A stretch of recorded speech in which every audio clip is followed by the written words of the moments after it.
NewsTribune sports writer Chris Yukas, and I'm here with sports editor Kevin Klum and sports writer Jared Bell. And today on NT Prep Preview, we're going to take a look at the upcoming Colmoni Classic basketball tournament at Hall. Guys, Fieldcrest has won 3 straight Colmoni titles and 11 of the last 19. Do the Knights have what it takes for another championship run? Well, it seems like every year they have a different set of kids and that they always are in contention. So I don't know why this year should be no different.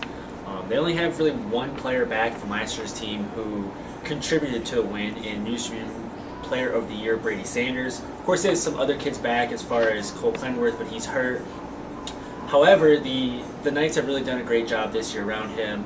You know, they don't rebuild, they reload, and that's exactly what they've done this year. They're so young, but they're probably the favorite in the Red Pool. Like I said, kind of like they always are. The Red Pool also was a Hall and Sherrard and Plano. Hall's off to an okay start, so they may hopefully be their biggest competition. Only for us, because it's better news stories for us.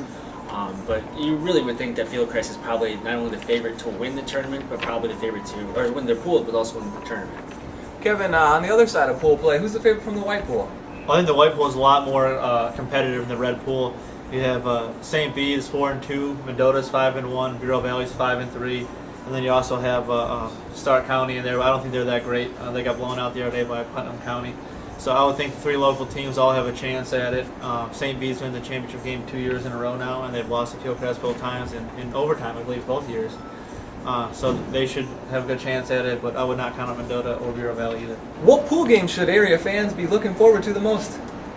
Well, we kind of mentioned the White Pool with St. Bede, with Mendota and BV. You expect that to be a really good pool, especially with those 3 teams. You expect them to be the top teams. St. Bede is kind of the favorite, at least we think, but really anything could happen. We're not surprised if Mendota would win. We're not surprised if BV could win. So pretty much any matchup between those 3 teams will be a good matchup. Yeah, we have St. Bede and Bureau Valley start the tournament at 5 o'clock on Monday. On Tuesday, you got Mendota St. Bede, another good game. And then Wednesday, Mendota, Bureau Valley. Like Jared said, those 3 games will be good. You also have Hall playing Fieldcrest in the last game of pool play, which should be a pretty interesting matchup. Hall likes to get up and down the court pretty quickly, and Fieldcrest is going to be the favorite. And then, of course, Saturday is when you got all the championship day. You got the title game at 7:30 on Saturday after a long day of basketball. Well, and if basketball is not your cup of tea, there is the Cavalier Bowling Classic going on this weekend as well. Jared, what's to look out for from the Cav Classic? Well, there's a lot of bowling teams in the area, and they will all be there at Super Bowl in Peru. And I'll be there too if you wanted to check it out. We'll be tweeting throughout the day. But like I said, a lot of the top bowlers will be there. As far as for the boys, you have Hall's David McManus. You have some of the top LP bowlers with Chris Reynolds. They seem to always be good for LP boys. Girls, you have Hall's Caitlin Paget. You also have Jess Temple, who is the returning Girls Bowler of the Year. So a lot of top names are at the events, and it should be a good time.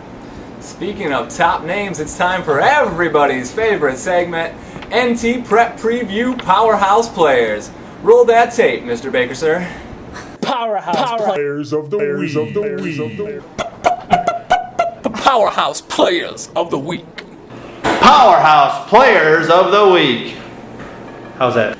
Well, guys, our first powerhouse player is Ottawa wrestler Tanner Bowes. He had a great week last week. He went 7-0 in a couple duels. He went 2-0 in the middle of the week in I think it was a triangular meet, and then he also went 5-0 on Saturday at the Niles North Super Duels. Like I said, it's not necessarily a bracketed tournament like you're thinking of, especially like teams will get into later in the season. It's just teams wrestling teams and duels, but still 5-0 in the suburbs against teams like that was a pretty impressive day to cap a pretty impressive week. And I love the name Super Duels. That's pretty sweet. So, Super Duels. Well, there's no cool name for where this next powerhouse player comes from. It was the LP Ottawa rivalry game. Jen Soderholm from LP, he had a big night for the Cavs. They got down at halftime and they rallied, and he scored 21 points and also grabbed 15 rebounds. And most of his points came from the free throw line. He made 15 out of 20. That's pretty impressive too. And last but not least, we're going to show a little love to my alma mater in Ohio High School with Brandon Big Double Morris. The yellow forward had 22 points and 12 rebounds against Depew Tuesday night, and also added 14 points and 15 rebounds in a loss last Friday to Serena. Thanks for watching NT Prep Preview, and check us out next week at www.newstrib.com/. /. Sports.